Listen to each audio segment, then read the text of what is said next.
Hi everyone, welcome to this tutorial for CoSpaces, and we're going to be learning how to make a Newton's Law football CoSpace today.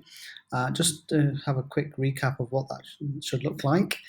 Here's a finished version. Just give it a second to load up. So the idea here is that we're able to demonstrate Newton's laws using a very small experiment and a simulation. So if we just play this, you'll see the outcome where it's just a nice little goal with some netting, a player, a goalkeeper moving across, and then what we've got down here is a trigger button which will activate the simulated kind of foot that allows the ball to shoot towards the net. So when I press this button, you should see the ball moving towards the net. Okay, so it's a little bit slow at the minute. That's probably because I'm casting the screen as well. So there you have it. That's the idea of the simulation we want to create today in this tutorial.